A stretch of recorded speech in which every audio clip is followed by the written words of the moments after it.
What's up, guys? This is Cash Shake, Chairman, CEO, and co-founder of Baseball United, the first professional baseball league in the history of the Middle East and South Asia. And you're watching the Legends on Deck podcast with my boys, Brian Koss and David Condi. DiMaggio's record among any baseball historians, statisticians, mathematicians is just the odds of that happening, even for one person to do it, is just an anomaly.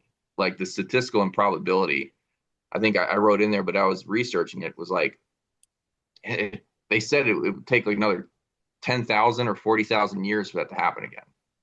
You know, I mean, it just the sheer improbability. And I remember reading that before. That was one of the most unbreakable records in sports, was his 56-game hitting streak.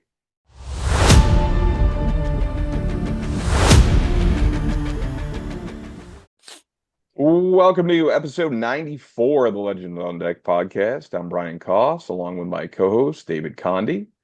As we're coming out of the All-Star break, it's always fun to evaluate where the game has been, where the game is going.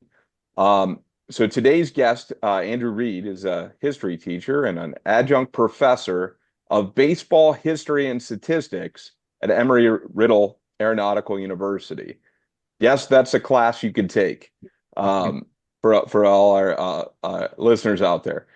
He's a U.S. Navy veteran. He's coached high school baseball at Cypress Creek High School. And you can find his writing on Letters from an Average Guy at Substack. Andrew, welcome to the show. All right, guys. Thank you for having me. It's a pleasure to be here. Well, the first thing I want to say is being a U.S. Navy veteran, thank you for your service. Oh, I appreciate it. Thank you for your support. Seems like a while ago, but I appreciate the support. Thank you.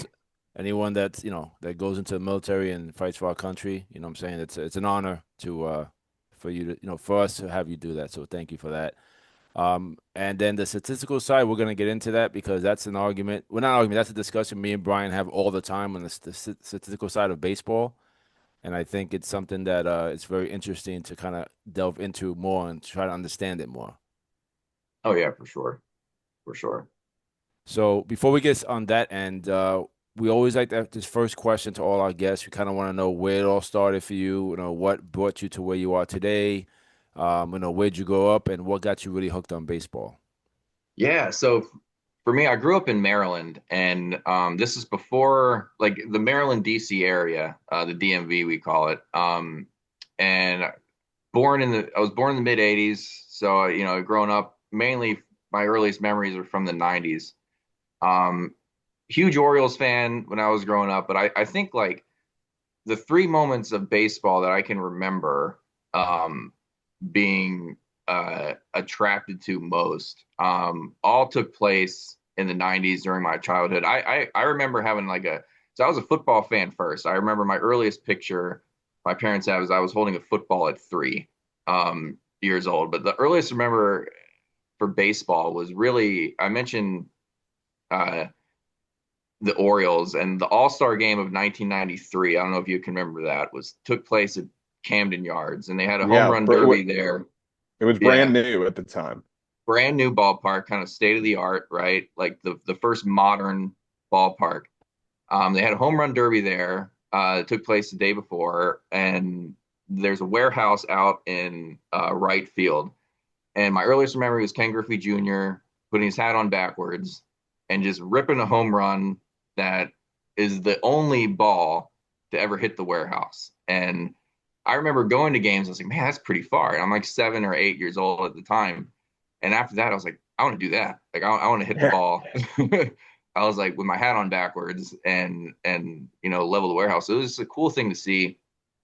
So after that point, playing Little League and whatnot, like I would go out in the backyard and I would have like little imaginary games with my, imaginary lineups, just like taking a wiffle ball and bat and just hitting it out in the backyard to nobody, or playing with my neighbors, home run derbies out in my yard.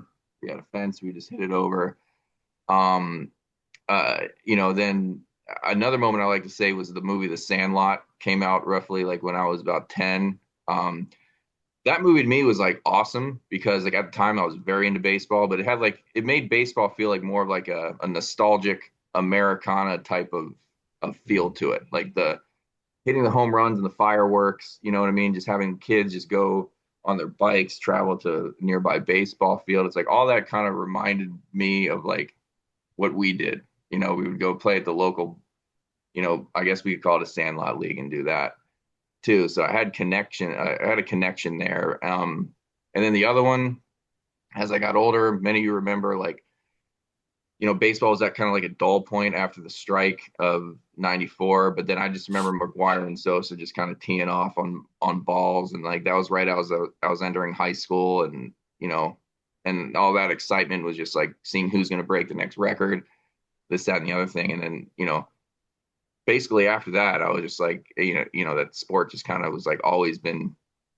within me and in my heart to do. And then I just kind of picked up on like the analytical side of it as I got older. So it's you let me say one thing on the movie side. That was your movie. My movie was The Natural, when oh yeah, that's when a he good hits one the too. home run Redford. and it breaks the lights, and just the aura of the ambiance of that, and just seeing that, and just the way the movie. I love that movie. I mean, I love every baseball movie. I can sit down and Right. binge watch all weekend long, and my wife probably wouldn't like that, but yeah, that was a great movie, and I love The Sandlot too. That was awesome. Yeah. Well, yeah, Hollywood, it kind of like, kind of like I said, the nostalgic part of it, but it really brings the whole like Hollywood-esque feel to the game that kind of makes it. Field of Dreams is like that. Like I Yeah. watch that now and I'm like, man, I want to go to that park. I want to Yeah. go. Well, I Well, mean, at least there's a place you can go to, right? Now, like you it can is. actually go and Yeah. feel like you're in the movie. Like I wish I can go to the Sandlot and feel like I'm, that Yeah. movie place. Be there with the dog and the friends. They should, like they did with Field of Dreams, they should make that park they should preserve it and make it like a Yeah. national monument. You just go They in might there. they, Yeah. they they might just tell everybody just do it in your backyard. It's the same thing. Yeah. Yeah. So it's funny. So we're I'm pretty sure we're if not if we're not the same exact age, we're within a year of each other.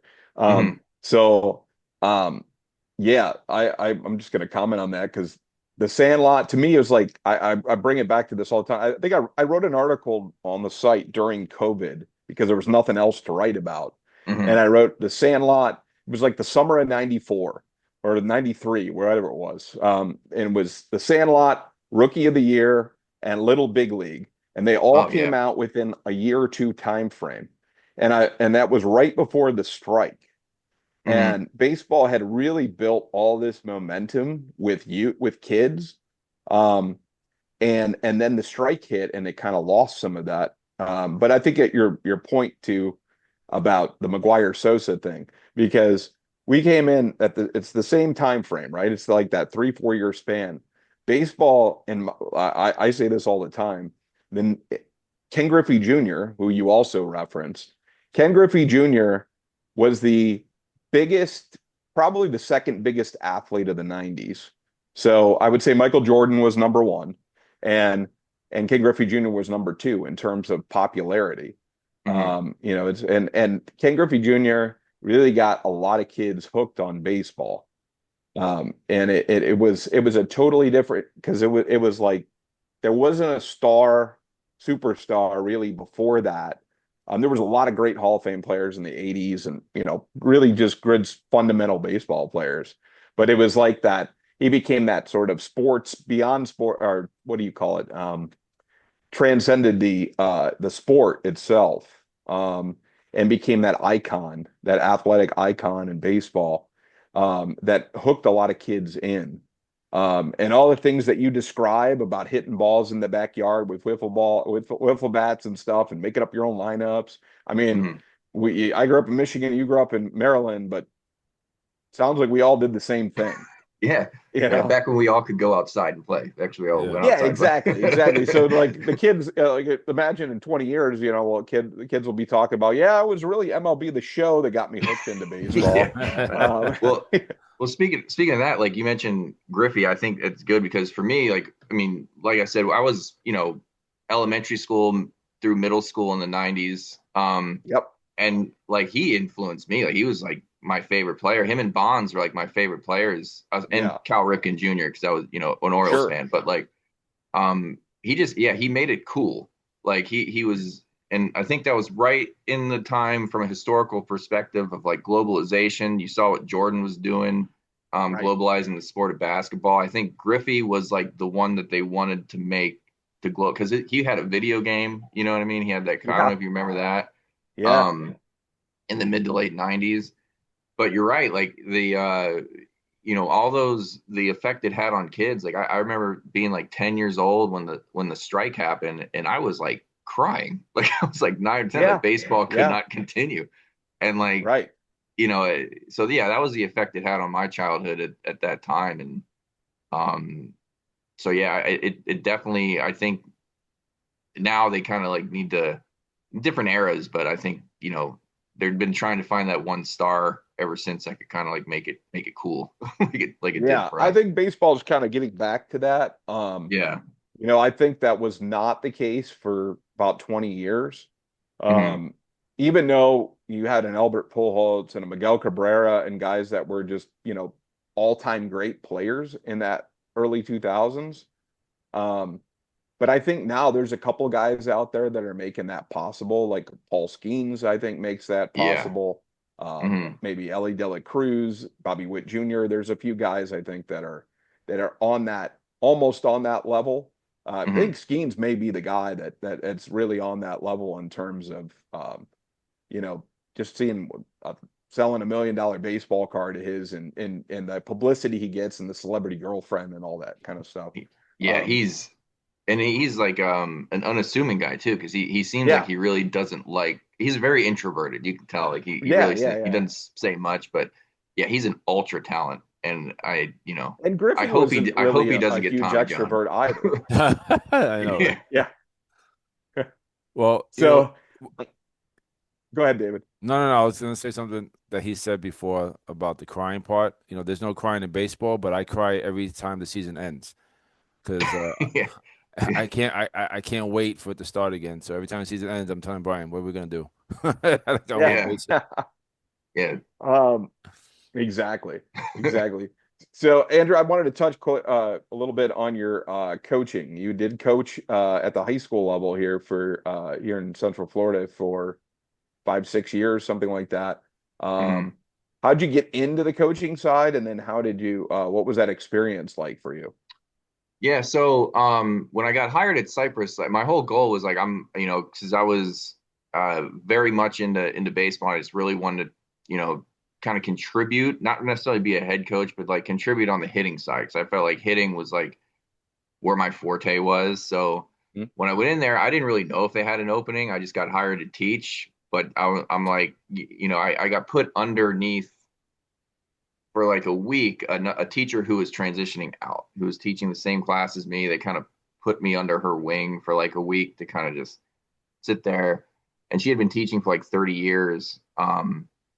And I mentioned like, I would like to coach baseball, and she just so happens like, oh, I know the athletic director, and like I know we have an opening. So they when I met him, she kind of like mentioned that to me. Then I interviewed with the head coach of the varsity team, thinking I was just going to help out on varsity and be an assistant coach. And then they're just like, we do have, the only opening we have is to be the head coach of the JV team. And I was like, whatever, I'll do it. And I was there for like, there for about 5 years straight, just being the head coach of the JV team. And then for 1 year, I moved into the assistant for the varsity team as a first base coach. And then my final year coaching, when long story, I'll get into that in a minute, but a new staff came in. Then I was I helped them out just on the data side, just a statistician or whatever, but I was mainly the head coach of that JV team too. And then that was it. So pretty much like 6 out of my 7 years, I was coaching the JV side. And it was, I love the experience. The kids are great. Some talented ones, and it was a pleasure coaching them. I did coach through COVID, which is kind of weird because, our season stopped like 2 weeks into it. All right.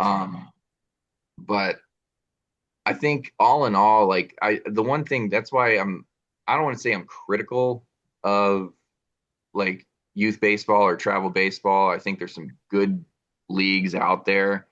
But I think seeing like some of the product being put in, not all kids, but there, a lot of them, it's not like the lack of skill, it's just kind of like the lack of knowledge of the game, and you see kids come in. I played, this travel league, that travel league, and it was kind of like they would come in, some of them didn't really know how to run bases, and this, that, and the other thing. So I was like, that kind of opened my eyes to the way youth sports has gone recently. But all in all, it was a fun time. Yeah, it's interesting. They I've heard this actually. If you think about it, um, David, we were talking one of our last episodes with Chris Marlowe. He was talking about how his him being a high school coach, right, is different than some of the travel ball teams that come together, right? So Hmm. he's with the kids every day, Hmm. working on skills, working on they're playing a few games a week, 3 games a week or whatever, but he's working on them both from a mental and physical side, right? Hmm. And so he has more time to develop those players. Um, whereas, I know that some people will play multiple teams, younger, Hmm. kids and some of the high school groups are like they just meet and play tournaments, right? Hmm. So you don't always, you have to, there's almost like a training development side, and then there's a game playing side, right? So Yeah, for you kind sure. of, if you gotta, I think what you're saying is that you got to have a right program where you're actually working on the development side, and not just churn and burn with games. Yeah, Um, that's a good point. I wrote about that in one of like a couple months ago about the travel ball thing. And there, don't get me wrong, there's some great organizations out there. yeah, Uh, but everybody knows it's become kind of like a business oriented, really different than when we were growing up, where it was actually yeah, like yeah, for a sure, privilege to play. You know what I mean? right.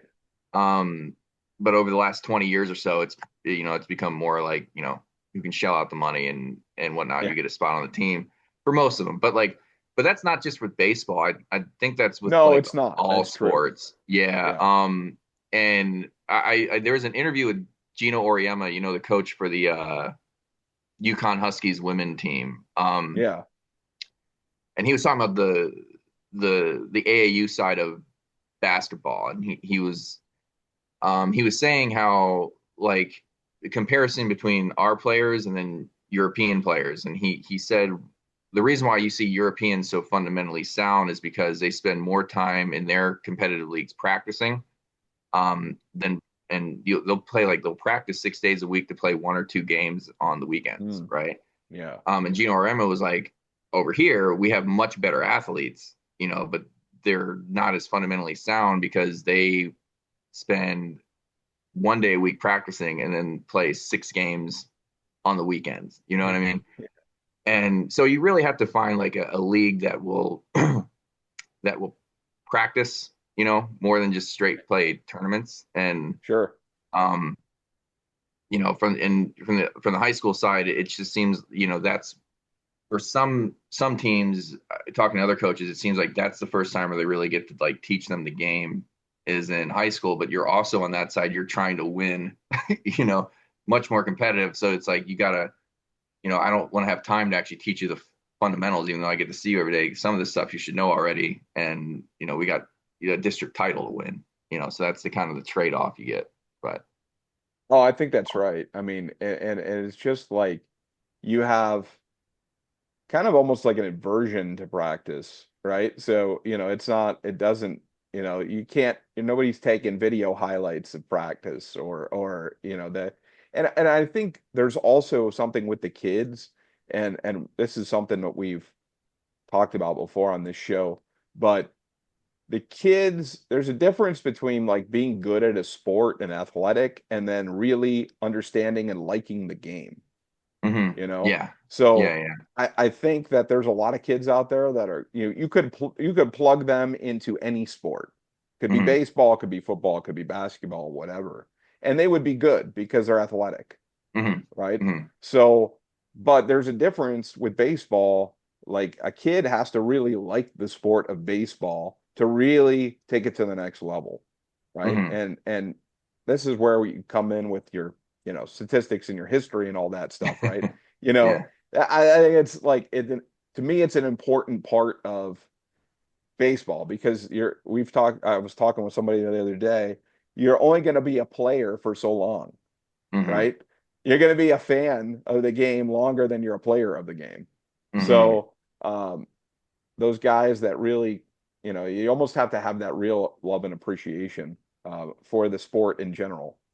Yeah, on that, like Kobe Bryant was known not just as a great player, but I think what made him great, he was like a historian of the game. Like he knew Yeah, like the history of basketball to the point where he was like obsessed over it. So like he knew, the traditions that he had to keep, and he knew what, people before him have done. Like he was just well versed in the game, and that only comes from really like a love of it. You're right, yeah, and um, I think that kind of like becomes counterintuitive in a way with some because if like all you do is that one sport when you're young, by the time of it your love of that sport's probably gonna like by 13 or 14 kind of like dwindle right at a time where it should be like you know yeah, that's going up. true. So it's a balance, I guess. It's got to come from, it's got to come from the kid, right? Yeah, yeah, like everything, it's got to come from them. Yeah.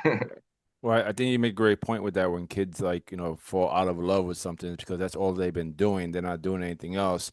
But they also, the pinnacle is, did they reach the level that they think they're supposed to be reaching, right? Are they the Hmm. greatest kid on the planet at 12 years old? And when they're not, and they see everyone else around them that's better, they can't handle that, right? You can't handle the truth, Hmm. right? They can't handle Yeah, they yeah. can't handle the fact that they're not. So I think the other point, the historical part of the game is important because like us, I know the game from when I started loving the game. I know the history and like I know players from back in the day that I still maybe want to write about or maybe want to go and relive their accolades of the game. And if you ask a kid nowadays, hey, who's your favorite ball player? I don't know. I don't really watch it. Or do you do anything else with baseball? No, I just play it. Also, they're just in it to win the tournament. They're not in it to Hmm. understand the game and love the game and enhance the game. And I think a lot of those kids are going to fall off because you have to love, like you said, you have to love the game. But you have to Hmm. understand why you love the game, what is part of the game, and the intricacies of the game, and all of the different things you need to know how to. It's not just get the ball from the outfield, bring it into the infield, hit a home run, velo, and all this other stuff. It's everything else within the game that I think kids are missing, and Hmm. they're not, and maybe what you're providing is something that they can start to understand. Hey, this is not just it is just a game, but it's more to it. It's more than just winning a tournament. It's being able to get on that field and it just clicks. Like you know exactly what you're going to do without the coach having to tell you every 5 seconds.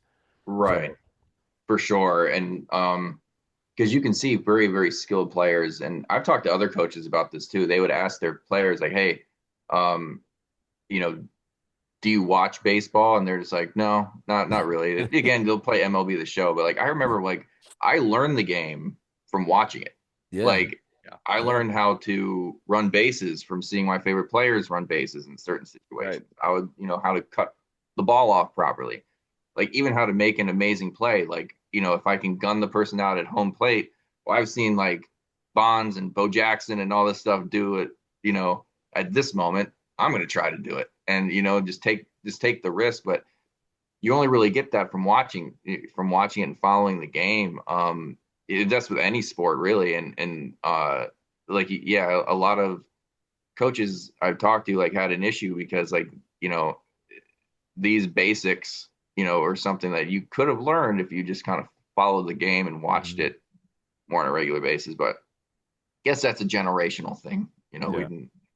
didn't Yeah, have the it's funny. internet I growing up. always Like, laugh too, and this will be something you'll think about, but you'll probably relate to. But we used to copy batting stances all the time.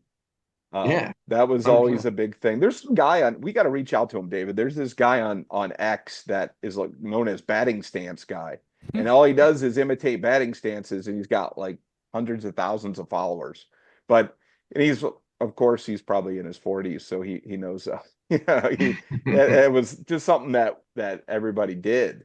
Like it's like, he'd say it, and everybody, and we were watching the All-Star game the other night, my son and I, and we were commenting on different batting stances. Like, Ohtani's got that weird, where he's got his bat up here, and everybody just kind of stands at the plate. I remember, speaking of Cal Ripken, he used to keep the bat on the shoulder until the pitch was delivered, and then he'd bring it up. Yeah. And then of course Griffey with his rocking back and forth. And So Bonds with there's the something wiggles. about, just observing like what these guys are doing and how they're doing it. I remember and the different styles. Yeah, no, that's a good point. I remember imitating first like Frank Thomas, and he would just hold the bat Oh yeah, kind of like that. he And was then my when favorite player growing up. Frank Thomas, yeah, Yeah, oh yeah, Big Hurt, yeah, I remember. yeah. Like, then I started to imitate Alex Rodriguez when I started getting to like travel ball age, like middle school and everything. Like, I started imitating him for some reason. I don't really know, but I guess at the time I thought it was cool. But yeah, like Ripken had like several different batting stances throughout his career. He Yeah. used to change it every time he was in a slump, or like every year it seemed like he was changing it around. Like kind of like he had a violin like stance at one point. I don't know if you remember that, but like he would just kind of rest it and just, like, go like I this. can see that because I remember, I can visualize that, Yeah. that's embedded in our brains with this game. Mickey Tettleton. I don't know if you guys remember Mickey Tettleton. Mickey Yeah. Oh yeah, Tettleton I'm a was- Tigers fan. Yeah, yeah. He played, So he just he'd bring kind his bat way back and keep it here, yeah. and then I he'd used to, bring I it used to up bat when he like was that, about. but I used to swing all the way through it. Because it's just an even plane all the way around. I didn't have to worry about all this other stuff. Yeah. I can never do the wiggle. Like Sheffield had this big wiggle where he's like Right. It's like do that. Bonds probably a used to do that a timing little bit of it. mechanism, like a timing mechanism. Okay, swing. Yeah. It's too much to think about. I could never time it like that. Like I had to be Yeah, still. it's a nervous sort of energy, sort of building. Mhm. Well, I It's remember funny. in Little League, I did the Gary Carter way out here, but I kept striking out. My coach was like, "What are you doing? Go back to your batting stance. Why are you doing that? I'm Gary Carter." That was the fun part about being like in Little League at that time. You just try different stances, emulating your favorite player, and if you're bad at it, your coach is kind of, what are you doing? Then they'd be like, "No, you're not doing that." Yeah, It's funny so because you just go in your backyard and you do it that way. Exactly. It's funny because if we're emulating the batting stance, we're watching the game. Whereas now they only emulate what they wear. They have everything on that they can think of. They have the thing, the little hand thing, Right. whatever they call it, in the back of their pocket. They have the chain and everything else, but they don't know how to run the bases. I'm like, okay, you look the part, but you don't know what you're doing out there. There's a lot of Great point. It's all about YouTube the shorts. swag now. Yeah, exactly. There's like a lot of YouTube shorts about that, like or TikToks, whatever. That'll make fun of that. Like they'll have all this gear, and the coach, they'll have.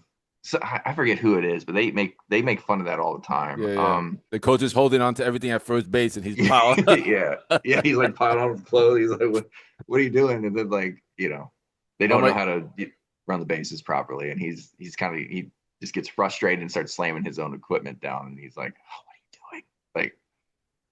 Like, it's crazy. It's fun.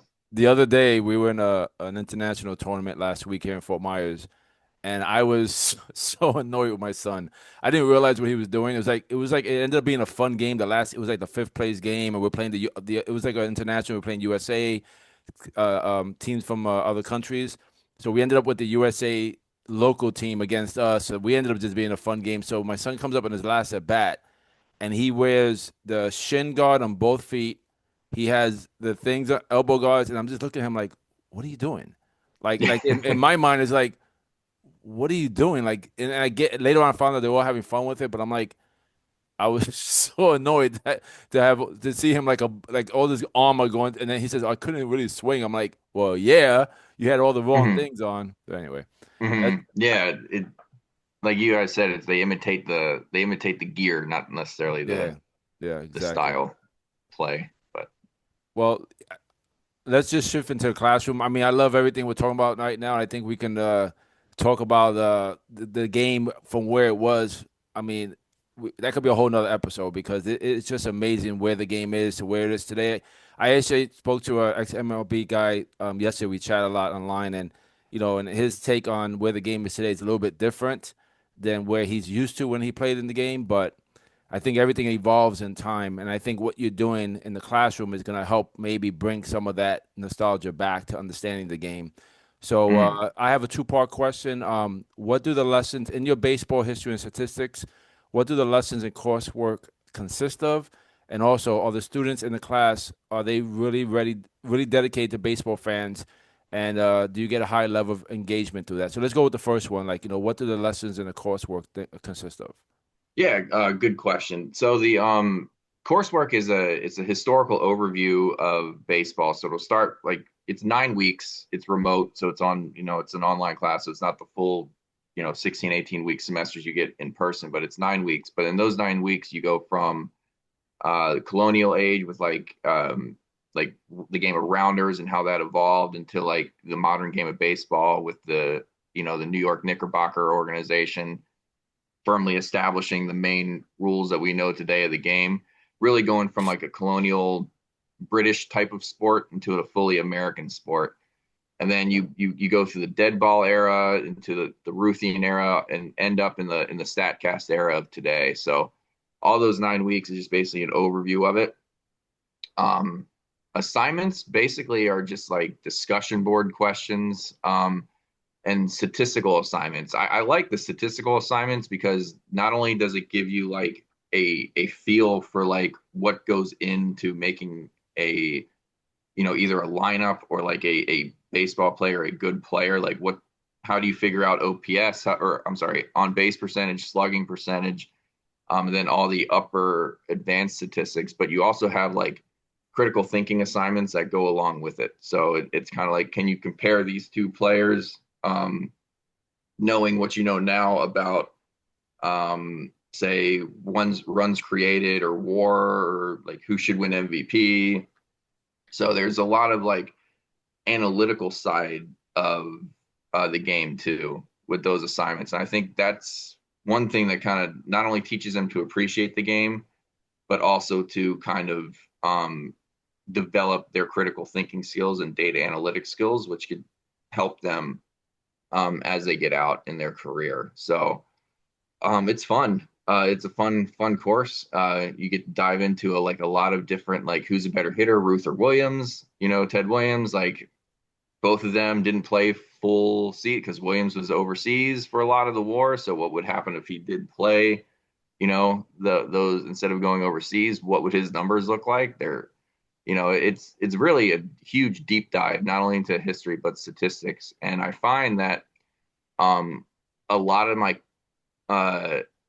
students, surprisingly, I've only had a handful of students on the baseball and softball teams at Emory-Riddle, but most of them are huge fans of the game, or they just, grew up with it and just want to understand the game more. But then they usually come away with a good appreciation for it and a good understanding and a better liking of the sport. So is there any part of the lesson where, I'm sorry, Brian, where you're teaching no, go ahead. the how to score a game? There's kids nowadays that don't even know how to score the game and understand that part of it. No, but maybe we should. I probably try to find a way to figure that in, like the score game, because that is important. You're right. Like nobody knows how to keep a scorebook anymore, really. So, No, but it's mainly just like how to figure out like the basic statistics, batting average, this and that. Then as the course goes on, it gets in more advanced. Well, I guess it goes together because if you score the game, then you know what the batting average is. Yeah, how many yeah, hits that's a good got. point. I kind of run that by. So I'm not gonna change the course. No, it's good. Yeah, We got Game Changer for that. They don't even yeah, exactly. Yeah, I hate Game Changer. Well, I guess you got to plug the info in, but that before long, it'll all be AI. So yeah.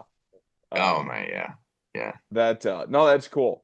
That I think it's interesting where you like comparing eras and players across eras, because you hear that discussion happen out in the online universe, right? Who's better at, do we have better athletes now, or better players, or better hitters, or how do you so that's something actually I want to go into with some of our questions. But David, you want to jump in here with Yeah, I something? just want to say one thing, like the different eras, because you have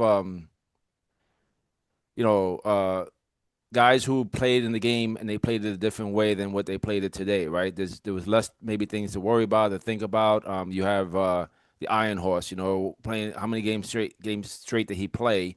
But a lot of that aspect is the mental aspect of the game. You have to be mentally fit and ready to be able to have the other side come through with the statistical side. So there's just so much that's good that you get to go back because they get to think about that critical thinking. Like, man, what did they have to do back then to have all of the stats they have? With nowadays, it's just different. It's just everything is so heavy on the stats that okay, but there's things that go into play with that. Because if a guy is not feeling good that week, these baseball plays every single day.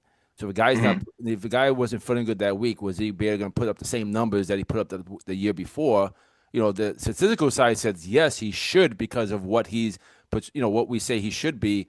But there's no guarantee that that's going to happen. So it's just understanding all the aspect of the game and why is it that they can do that and why is it some guys can't.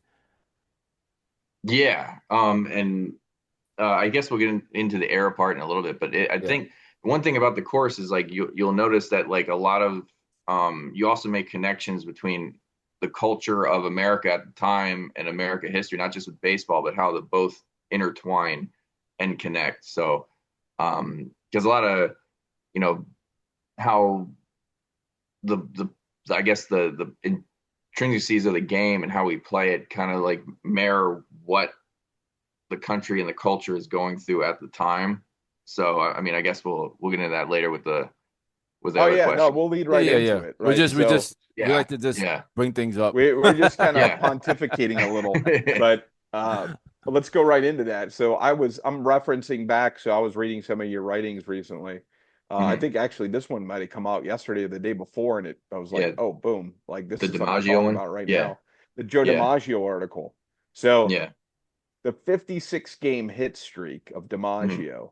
And I do like how you layered it on top of like, well, this is the era in which it happened too, right? Between, the coming out of the Great Depression into World War II, and it just kind of fit in there, something for people to distract themselves and follow.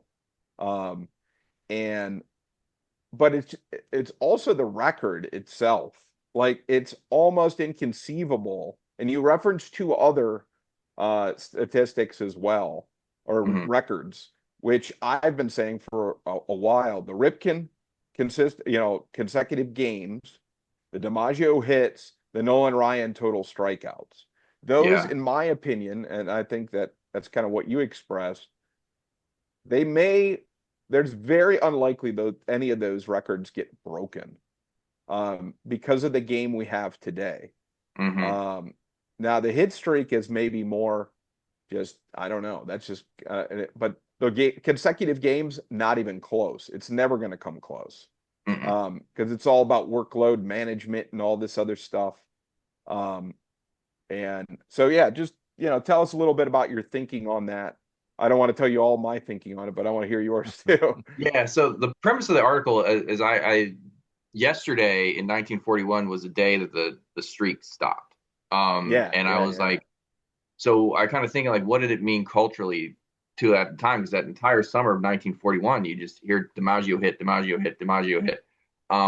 But to your point about Ryan and Ripken first, I think, and again, this is what I was alluding to earlier in cultural shifts in throughout history and expectations throughout history, and that differ by generation. So, beginning in the 1970s, managers started to utilize relievers a lot more. So it was very rare I guess it was more of an expectation for pitchers prior to 1970 to pitch the entire game. And nowadays, they rarely do that anymore. It's very rare that you see like a pitcher go, and face a batter 3 times. You know what I mean? Which Ryan had all those strikeouts. He had, over, I think, nearly 5,500 innings pitched, which kind of now, but then you look at those which makes I guess Pedro Martinez is even more impressive because he had over 3,000 strikeouts in half the innings pitched. But like the pitchers, aside from really Greg Maddux in the modern era, really didn't go the distance as much. Then you combine that with like, you mentioned like the workload management part. You combine that with a lot of like Tommy John surgeries now. They kind of interrupt pitchers' careers because there's such an emphasis on throwing hard and spin rate and everything that really puts a lot of torque on the arm. It's probably very unlikely that will ever be Ryan's record will ever be touched. Johnson came close, Randy Johnson, but that's Scherzer and Verlander are up there, but they're 40 and 42 respectively. So I don't think they're going to be doing that anymore, and any much longer. But not going that far. Side of things, you got to think back then. There was an expectation where even if you were hurt or sick, you would show up to work and then you would do your job. It's kind of like that blue collar lunch pail mentality that we had throughout, even especially in Gehrig's era, and then all the way up really to now. But then with more research, I guess, with more science, and knowledge of workload management, even there's not an emphasis on playing every day. In fact, they say, don't, give yourself some time off. It'll be better for you as a player. And it's like that in company culture too, like in corporate America, PTO and taking time off. It's like, especially with the new generation coming up, Gen Z, they're all about mental health days, right? So those two records, just because of the change in history and the change in expectations and the change of culture, probably will never be broken. It took a lot for Ripken to do that anyway, in an era where they expected him to play and come to work. But nowadays it's insurmountable if you look at the number. Yeah, you're like the number of games. So I almost wanted to write this the other day, but I don't want to jinx the guy. Is Matt Olson has played 4 straight seasons without a game off. Yeah, and he's number 20 or something, 19 or 20 all time with consecutive games. If he keeps going for another year, he's going to be in like the top 10. Right. Which is amazing because we're talking about 5 straight seasons. And when you look at what Ripken did, it was like 20 straight seasons. Right. I remember crazy. I remember when he broke the record, like Bill Clinton was there. Everybody was there as an Orioles fan. Right. Like, wow, well, he homered, I think, that game too. So it was fitting for that. But, it's like I don't think just because expectations culturally were different back then. And, it's kind of the same thing. I'll get into DiMaggio in just a second, but, being that, because one of the things the classes teach is how much it intertwines with American history at the time too, and cultural and our cultural history. The steroid era of the late 90s, which we all can remember, really no one really batted an eye to it at the time, because we had a culture for at least the last 20 years that was into like the quick fix type of situation. That was when all these pills would come out. Hey, you have this problem. Right. Well, here's a pill for that. You know what I mean? You had in the 80s, leading up to that, you had, Schwarzenegger and Stallone, their very muscular bodies on television. And that's what it was like to be, a superhuman, a man at the time. Yeah. So why not have your hitters look like that? Exactly. So people kind of took that and were just like, well, that's the expectation I have of athletes. You see it on the movie screen, and then in the doctor's office, so the steroid thing was like, okay, well, at that time, if I could just take a shot or a pill to make my game 10 times better, I can do that. If I need blood pressure medication, I'll just take a pill for that. So why not just do that? So it really kind of intertwined there too. And I think the Ripken thing was roughly the same way. It's like in Gehrig and Ripken's era, you're just expected, culturally, to just show up to work whether you're hurt or sick. And definitely post-COVID, that's kind of been shunned upon now. So you're probably not going to see that. But to the DiMaggio thing, DiMaggio's record among any baseball historians, statisticians, mathematicians is just the odds of that happening, even for one person to do it, is just an anomaly. Like the statistical improbability, I think I wrote in there, but I was researching it, was like, they said it would take like another 10,000 or 40,000 years for that to happen again. You Right. know, I I mean, believe it. just the sheer improbability. And I remember reading that before. That was one of the most unbreakable records in sports, was his 56 game hitting streak. But again, back then, granted, he did play after the Ruthian era, when kind of Ruth swinging for the fences style kind of like permeated throughout the game, after the dead ball era. But there was still a lot of emphasis on contact. Like DiMaggio was like, okay, I just poke one in that's okay, But now there's such an emphasis on power, like swinging for the fences, exit velo, the whole nine of the StatCast era, that I can't think now. It's like, that too is why that record will never really be broken. So Yeah, people aren't taught to hit like that, right? It's not no, like poke one over the second baseman's head. yeah, It's like, we're watching O'Neal Cruz hit a home run off the hotel in Atlanta, and they're talking about how fast the ball's coming off the bat. yeah, Yeah, that's what 513 people feet. want to Yeah, see. Yeah, exactly. Yeah, and like I said, I go back to like the statistical improbability of it. It was just insane, like the probability of somebody doing that. I think Pete Rose came the closest with 44 games in like 1978, but he was still 12 games away for like even coming right. close to that. Well, and now what I hear now is they talk about an on-base streak, Yeah. right? So have you heard? I mean, we're going to get into OPS here shortly, but because of it was actually, I'm going to reference back to, this is my Matt Olson episode, but Matt Olson just got over a 33 game on base streak. Mm-hmm. So I was like, wow, that's pretty impressive. Nobody was really talking about it. I saw like one article out there about it, but he was 33 games on base. So that's, hit, walk, whatever. Yeah. But, so we're, it's a different expectation. And we're talking about it all in a different way. Get on, but and then that kind of leads us in, to OPS here. I'll let David kind of handle that from there. Yeah. Yeah, so based on an article you did, you referenced the OPS is a better metric to measure hitter than batting average. I'm glad about this question because as much as I love stats, well, not stats, but love to score a game, that OPS confuses me. Yeah. So we discussed in the show different times about the different perspective of the stats. Can you kind of state in your case why OPS is a better way to measure a hitter? And can you break it down for me as understanding as to why and how we come to that? Yeah. So just for the record, I don't necessarily think batting average is a bad way. Of course, it's part of the process, right?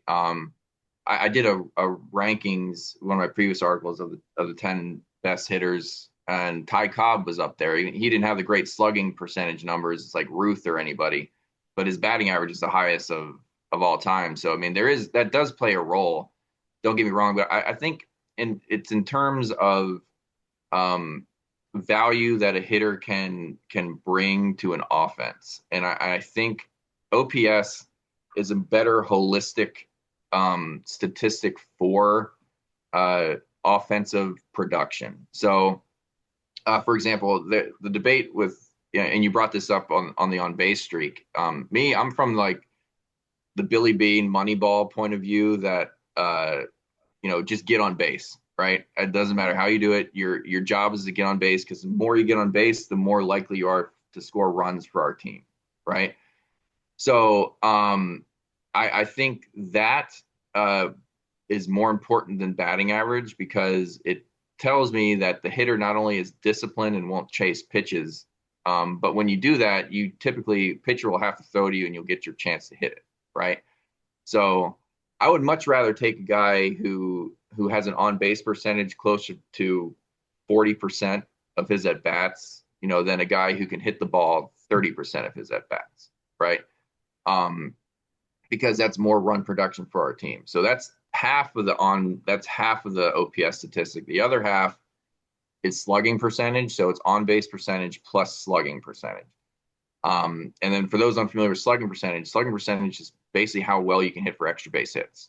And And I've stated before that slugging percentage is a good indicator of power, but also with extra base hits comes more runs, right? And also, if you got think of it like a chess game, the closer you can get to home plate, the more likely you will to score a run. So if a guy's hitting doubles and triples and home runs, well, you're just making it more likely for our team to score runs. And if there's people on base, you're driving them in. So you combine the fact that you can get on base 40% of the time with, hitting for extra base hits, that makes you more of a threat at the plate. So that's OPS. And then I feel like Major League Baseball also takes that into consideration, because if you look at like the MVPs, more than likely they're going to be in the top 1 or 2 of OPS.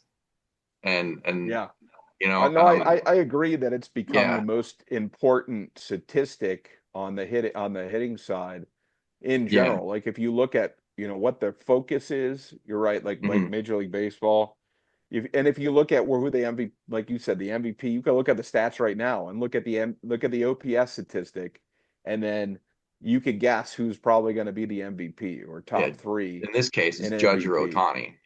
Right? It's Judge. Judge and Ohtani. Both are there. It'll be interesting. In the American League with Cal Raleigh doing what he's doing. That'll be. But I think his OPS is up. His OPS has got to be up in the top 3. Yeah, too. Yeah. Him and Judge are going to be a tough battle. That's going to be a tough one. Yeah. Riley Green's going to have to wait it out another couple years. I'm still waiting on Riley Green to get his MVP, but he's going to get one. He's going to get one in the next 3 years. Yeah. So, like, just going back to that, in some, I don't think like batting average is bad. Of course, like good hitters have good batting averages. And Judge has a good batting average right now, and he has OPS is really high. But it's just like a holistic view of how a hitter can produce, runs for your team.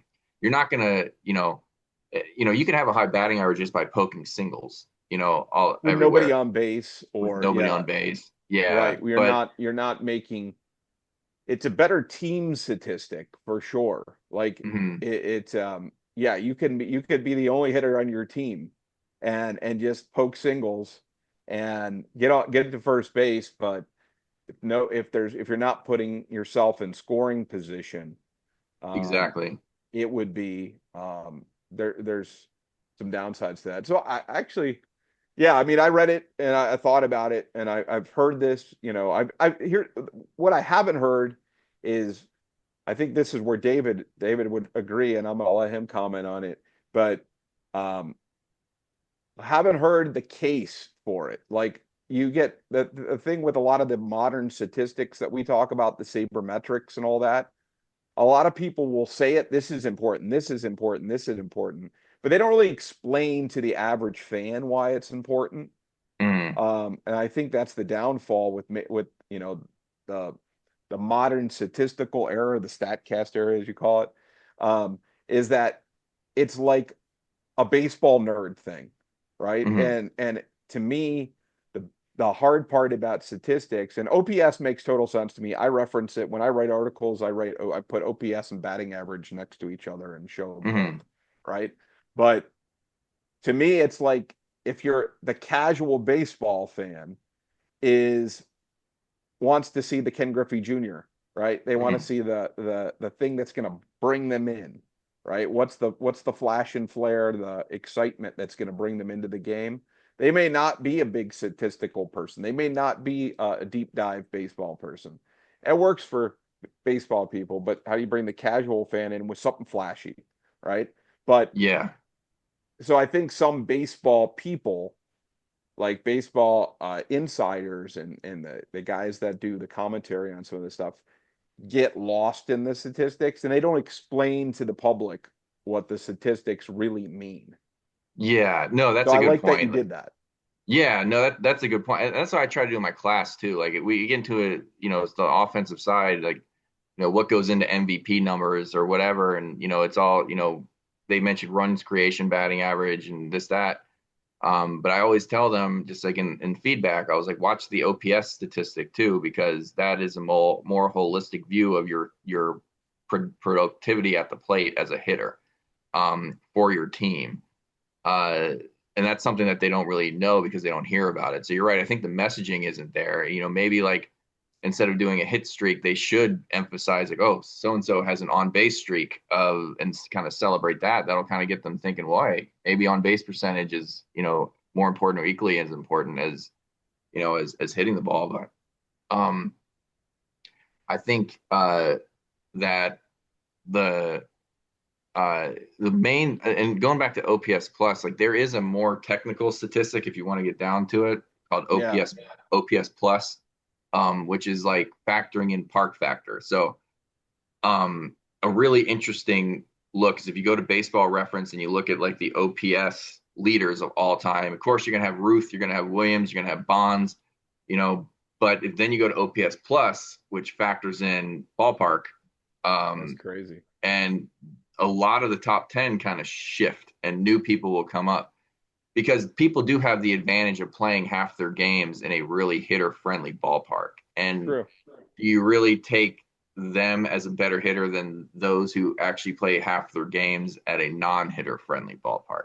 You know what I'm saying? Or have throughout their career. It's like, so that's OPS plus that is a factor. Yeah. More like if you're playing all your games at Coors Field, half your games at Coors Field, I mean, you're going to be, hitting home runs all the time. And that's what I said. I thought when Aaron Judge was a free agent, I said, dude, he should just go sign with the Rockies and just explode. That's what I would 100 home runs like a video game. You would have 70 every single year. Add your numbers. Yeah. So if you want to look at a technical statistic, look at OPS plus. And if you do after this, like try to look at baseballreference.com and you'll kind of see like the difference in there. But like I always get in kind of heat for this because I always say like as good as a hitter as Tony Gwynn was, I think he was overrated as a hitter. And that's kind of a controversial statement to make, but if I'm judging based off OPS or OPS plus, his batting average is always going to be well up there. But his OPS plus and OPS always fall in the middle. Well, he didn't have the slugging. He didn't have the slugging, yeah. And so that's why people are saying he was a singles machine. Exactly. Really good one. Like if he was my hitting coach, I would definitely take advice from him. But as far as like greatest hitters of all time, I wouldn't put him up there. The greatest hitter of our generation was Bonds. I think was Barry Bonds. But he didn't hit 300 for his career. He hit like 290. But his OPS is third highest of all time, behind Ruth and Williams. So that's a technical thing that I think only certain people will kind of. Well, I think I need to take your class because honestly, if you look at my articles and Brian's articles, I'm more of the old school type of information. I started to integrate a little bit of the OPS stuff just because everyone else is doing it. I said, okay, I guess it's something people want to read and understand. But the way you broke it down makes sense. I get it. Like I'm more of the batting average guy. Like Luis Reyes last couple of years, he's been hitting the ball more of a line drive praying, doubles, singles, getting on base more than just trying to launch everything all the time. But the way the game has evolved, obviously with the numbers and statistics and everything, it just looks prettier and looks nicer to have a guy with all the numbers on a higher end because, like you stated, it's more of an opportunity for the team to win if you're on second base most of the time, if you're on third base most of the time, if you're driving in the runs or hitting the ball over the fence. Obviously, in that standpoint, the team is going to probably generate more runs than if you're just one guy hitting 400 for the year. And like I said, batting averages plays into the whole. Yeah, I mean, I'm not saying that's like a statistic that should be washed away. No, of course. I mean, you don't want to hit like Schwarber hit 45 home runs or 46 and then bat 100. Exactly. Yeah, I mean, but it just a more whole. If you can have all of that kind of coupled up into really high numbers, like you're going to be a threat. And I just put on base percentage more over batting average simply because like the great ones, if you can get on base, you have potential to score a run. You score runs, your team has a better chance of winning the game. And from a coach's standpoint, from a game standpoint, that's what matters is winning games. You know what I mean? So if you can get on base 40% of the time, but, versus a player who can just hit the ball 30% of the time, the more productive person is a guy who knows how to get on base 40% of the time. That's the way I see it. Then you couple that with the slugging, their ability to launch the ball and to get, doubles, triples, and home runs more often. You combine those two statistics, you got yourself a threat at the plate. And that's all the pitcher needs to see, to change his game, right? Change how he pitches. So. And I guess that makes a lot of sense with one thing, Brian. It makes a lot of sense when you put like an Ohtani or Judge to bat first. Is it drives me crazy because I'm on the old school type. If you got a power hitter, you want to kind of blend them in the lineup. Whereas with their thing is that if his OPS, OBS, OP, everything's high, you want him on the bat first because he'll get on base faster, and then other guys can drive him in if you have the other guys that can drive him in. Yeah, you're starting to see that a lot more now. We're like, when we were growing up, I always thought like the leadoff hitter should be like Ricky Henderson, just somebody who can just get on fast and steal bases. And I think that's still true. Like, you have Trey Turner. I don't know where he bats now, but for the Nationals, he used to lead off, and he's one of the faster players. But nowadays, you just have teams putting the guy with like, a really high on base percentage as leadoff, regardless of their speed, because they can just get on base and set the table for like the second or third hitter who should be your better hitters. Like your best hitters should be batting second or third. But if you can have a leadoff guy to get on that gets on base, then those guys just drive them in. Well, so it's all about how you construct it to score runs. If you play me in MLB this show, you're going to see Jackie Robinson, Ricky Henderson, Juan Soto, and then everybody else power after that. That's just my team. Yeah. Well, I mean, you got on base and you got speed. So that's a threat. Yeah. So this whole OPS argument or thought process got me thinking, like, take the and how statistics change over time or how they get emphasized differently. We almost need a different criteria for Triple Crown.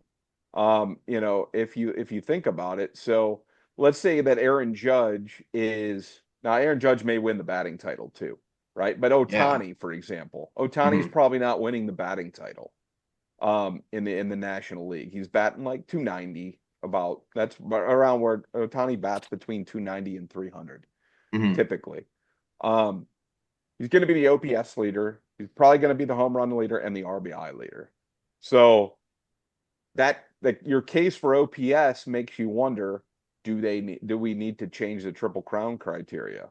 That's a good point. And I think now, because I guess they should, and I guess they kind of have to, because like I've just looked at the past. I mean, MLB has been kind of tracking that way for a while. Like it's like if you look at like the MVPs, like you can go back. I've never heard anybody say it. I just came to me.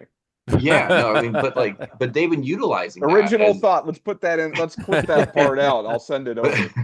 But they've been utilizing that as it seems like, because I think like if your OPS is high, all the other stuff will just kind of follow suit. Like it's downstream, right? RBIs, your home runs, is gonna tell you how many home runs and doubles and everything else. Yeah, so I mean, they've been like, if you look at the past few, I mean, I think you can go back to Bonds' era, but like the MVPs are usually top 1 or 2 in the OPS, and they'll win the MVP. So I'm kind of like, I guess they should be including that in their Triple Crown. I would love if they did. I mean, it would be hard not to. I'm just, go ahead. No, I'm sorry. I keep over talking. No, I'm good. I'm so let's just say at the end of this year, you have Kyle Riley that comes very close to hitting 73 home runs. I'm not going to say he does it, but he does it, right? And his RBIs are high, and, his average is okay, 260, let's say, but his OPS is less than an Aaron Judge, who hits 355 and maybe hits 50 home runs.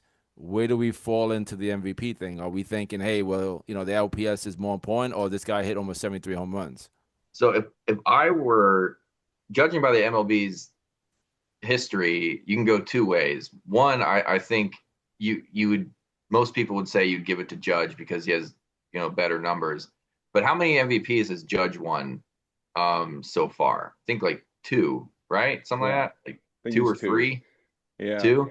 So this thing happened in the 90s. Bonds was winning a lot of consecutive MVPs.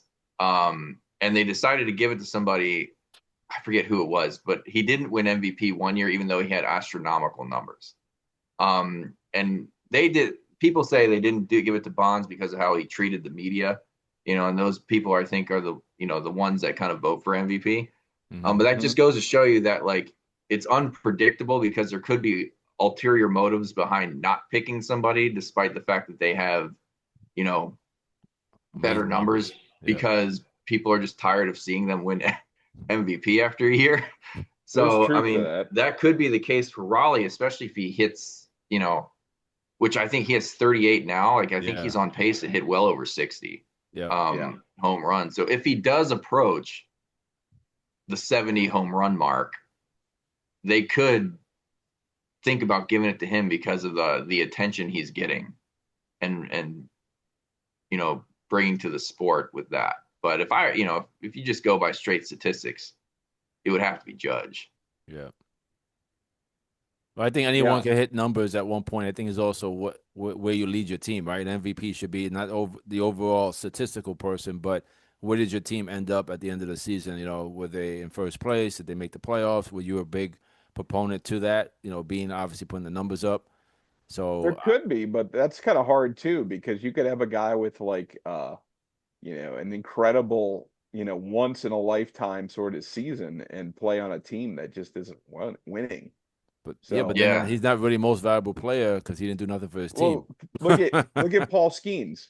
Paul Skeens is going. He doesn't have now. Again, if we jump to the pitching side, I don't want to go off on too many things, but on the pitching side, he's not going to have the wins. He could never win the Triple Crown in the National League because he won't have the wins. So wins don't matter at all. So, but he's going to win it. He's probably going to win ERA, and he may win strikeouts. So let's just say he won strikeout. He's a few behind in strikeouts, but let's just say he won strikeouts and ERA. So is wins really the third category that you really need for pitching, or should it be WHIP, or should it be something else? No, that's a good point. I think WHIP is the best indicator of pure talent of a pitcher because that shows you how good your stuff is and whether or not people hit. Like if you look at Cy Youngs too, like a lot of them have under 1 WHIP, like very, very low WHIP, because that's how they keep people off the base. Yeah. But you don't. But wins. That's why I'm not a big wins guy when it comes to pitcher, because like you can only control so much as a pitcher. But if your defense is bad or like you guys can't hit, do you really put that on the pitcher? You're out of the game in the 6th or 7th inning. And then your bullpen blows it. Like if you have a good bullpen, it's going to blow the game for you. You know what I mean? It's like do you really? Yeah, wins are something I've been thinking about. Is wins are just falling off the map because they just don't matter as far as a pitcher goes. Yeah, like you got the FIP statistic, which is fielding in play, which is the defensively how well a pitcher does. You have WHIP, walks, hits per inning pitch. That's a great indicator of their stuff. Of course, you have you have the strikeouts per 9 innings, all those strikeouts total. I think all those are better indicators. ERA plus is another one. The ERA plus is one that factors in park too, because if you're pitching at a hitter's friendly park, obviously your numbers are going to be a bit skewed. You know what I mean? Or at a hitter's friendly park. So I think it all comes back to like what we really need is we need people like you that are telling the story of statistics. It's like we need to, like, fans and people following the game need to like understand what those statistics mean to the game and how it shows you the quality of the player. Right. Because that would prevent a lot of like back and forth, nonsense about who does what and who deserves what. And it factors in, do they have a great team around them? Right. So, and by the way, I looked at Ohtani. It depends on what the National League does. Ohtani may not win the MVP. He's batting. He's got 32 home runs and 60 RBIs, and he's batting 275, and his OPS is high. But it wouldn't surprise me if you have somebody else sneak in there. Yeah. I think they really just he's always going to be up there because he's that dual threat of somebody who can pitch and then who can hit He really is, well. and then Ohtani's bringing that huge figure. And I mentioned other guys before. I don't know why I didn't say Ohtani, but Ohtani, Judge are the two marketed superstars. Even though I think some of the younger guys, I think maybe have more long-term potential, but to be superstars. But Ohtani and Judge, I mean, you watch the All-Star game, and they made a whole like video on Ohtani and Judge, right? Just talking about those two. And it was also like Scooble. Oh, he's get to face off against Ohtani, and then Skeens. Oh, he's get to pitch against Judge. So it was always like the starting pitcher versus one of those two on the respective sides. That's the hype they made around it. Yeah. And you may have, and with the Scooble and Skeens, you know, it's potential you have those two guys going up against each other in the All-Star game for the next 2 to 3, 4 years. Yeah. You know, there may be a long-term thing, you know, if they continue at the pace that both of them are throwing at right now. I just hope, I don't know about Scooble's pass. I know he's a bit older than Skeens, but I hope Skeens doesn't get Tommy John. I hope he just doesn't blow out his arm. That'd be so upsetting. Pitchers that are doing something just blow it out. You know, yeah. It's like, it's tough. I talked about like with my family about this all the time. We look at pitchers because now the emphasis now is like even at a young age, you're just like throwing with velocity and spin rate and everything, and that puts a lot of torque on that arm. And if like you a lot of people say you're not going to get into college unless you're throwing 95 and have like a curveball that can drop at a certain rate, or a slider that does the same thing, and that's why you're seeing John Smoltz actually mentioned this at a podcast I was reading, or I was listening to it.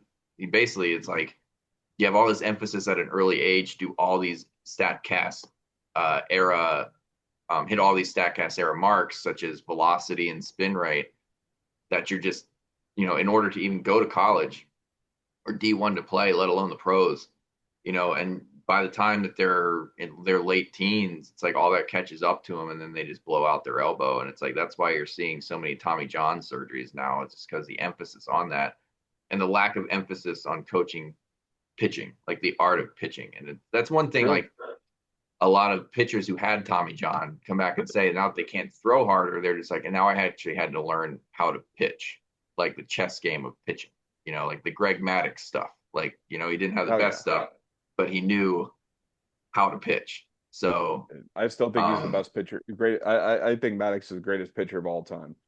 Yeah. I don't see anybody that I can't think of anybody else that hits that mark and was able to do what he did, with, not throwing at that high speed level. Yeah. I think he topped out at like 92 or something like that. Yeah. And, I mean, if we could have more guys that did that, we'd have a lot more arms available. Yeah.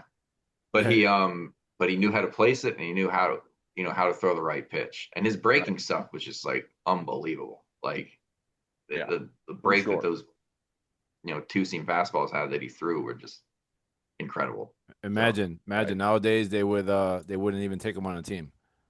We try it out now. They're like, you're not 92. Yeah, good luck. 92. Yeah, good luck, man. Not gonna work. So one last thing. We're gonna make sure we bring attention to, and we could go on. I mean, I think David and I, both of our brains are thinking about 20 different topics. But I want to bring attention to, you have a Substack newsletter. So we've actually based a couple of these last questions on that, on the Substack. Is there anything that you're going to be do you have any good topics in the hopper that you could preview with us before in the next couple of weeks or next coming up? So I think you just gave me 2 ideas. Just okay, great. Which was like how wins shouldn't be factored into pitching, and then the whole putting OPS in the Triple Crown thing. I think I may, those are really good ideas. Jump on it, man. Run with those. You're the stats guy. If it's all right with you, I may. Yeah, it's totally all right with me. I do have one coming up just in a couple weeks that I've been already thinking about. And that's just because it'll be the anniversary of the strike in 1994. So I want to do a historical analysis on that. But yeah, like coming next week, I may actually do one of those that you mentioned. So all you have to do is say, per my conversation with Legends on Deck link, Brian Costner. I will and promote that in there for sure. Like that, those are actually really good ideas, and I'm like, I may actually do that. I love it. I'm glad we've all. This has been a brainstorming session, if nothing else. So Andrew, thank you for joining us today. I think we're going to bring you back as our like stats guy and historian to jump in on an episode here and there. Yeah, so, for sure. Anytime you all need me, just let me know. Of course, our schedule's going to change when school picks back up. I know. Well, believe me, David and our schedules changed in the summer, and then his schedule got different with the business that he's running, and then we've kind of we figure it out, but it's not easy. I have to work around Brian's schedule. That's what he's trying to say. I have to wait until summer. I've been working around David's schedule. So there's times where in the wintertime I'm like, dude, we got like 5 shows lined up. Nah, I gotta work. Sorry, man. Yeah, no. Yeah, whenever y'all need me, let me know. It's been fun. So just let me know. I'll be glad to come back. I'll make some time. So that'd be great. That'd be great. So Letters from an Average Guy on Substack, Andrew Reed. Thanks for joining us today. Thank you for having me. It's been a pleasure. You're welcome. Oh, we got to plug one thing. Don't forget to plug the thing. Not YouTube, you. There you go. YouTube, Facebook, X, Spotify, and what am I missing? Instagram. So we need more subscribers. Just if you're seeing our stuff, just follow our stuff, like our stuff, comment on our stuff, right? Everybody's got an opinion. I know if they're watching and reading our stuff, they have opinions. I'll take comments that you don't like what we're saying. We will take anything. Just don't attack us personally. We don't deserve it.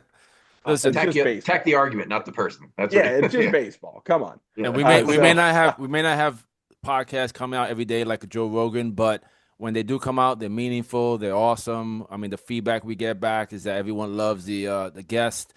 Brian and I try to not go at each other and give the guest a platform, but if you just subscribe every time a show comes out, it's just going to be an amazing show. So that's why Andrew was an amazing guest. The information was amazing, and I don't think anybody else is out there putting this information out. So that's what we're trying to put out with Legends on Deck, is just get all the great information out there on baseball. Absolutely. So, with that, go ahead, Brian. All right, episode 94, signing off.